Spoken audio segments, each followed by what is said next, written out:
Okay, looks like no major problems. And there's some like additional air sensors underneath there. I want to get my flashlight here, but so that's all safe. It's just padded on here.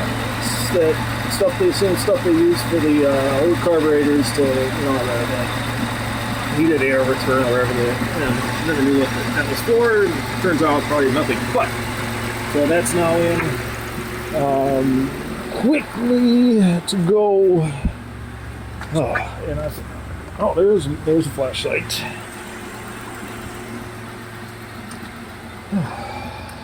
Okay, so I can read the MIO codes. Just seeing now. See all these warning lights, but traction. It's just one of those anti-lock brakes. Although the brake light's not on. Huh. Oh, that's good. Let's see.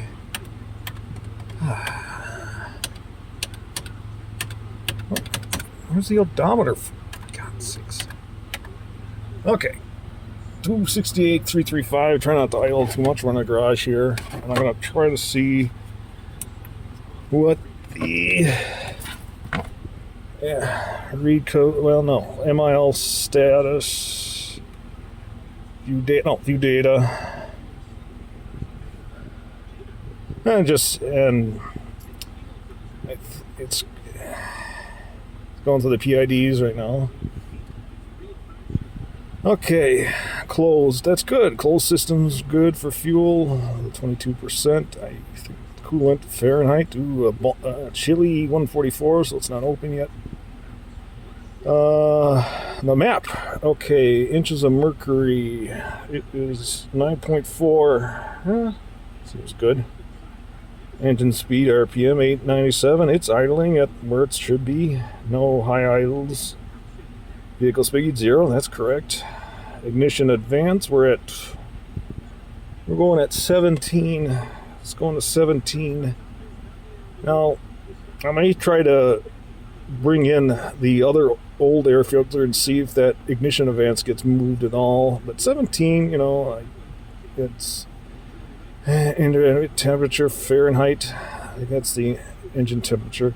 So mass airflow pounds per right at 0.67. That's basically that's pretty constant.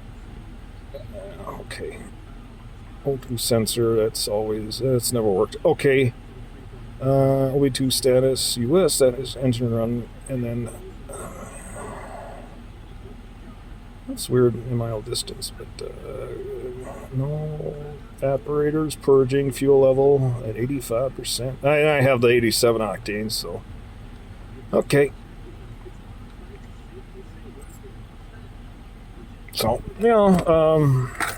interesting to see any improvement in. Of course, I'm using the 87 octane, but. What the difference of that airflow? I think just because instead of being choked off in the corner of the instead of being choked off at the corner of the engine, it's now kind of getting directed from all sides. And plus, it makes you think about the air filter, because in the past they throw it in a box, and there's times and this is within all intervals that you go and find a bunch of sand lying there, and you wouldn't know otherwise, and it really, this pulse width modulation, the way this works is, it will just always compensate, but, just keep your eyes on the mileage. So, maybe the next thing we'll do is the, what I call the end of season top flush and fill. And it's, it's basically just get some fresh antifreeze in and get ready for the winter. Okay, till next time.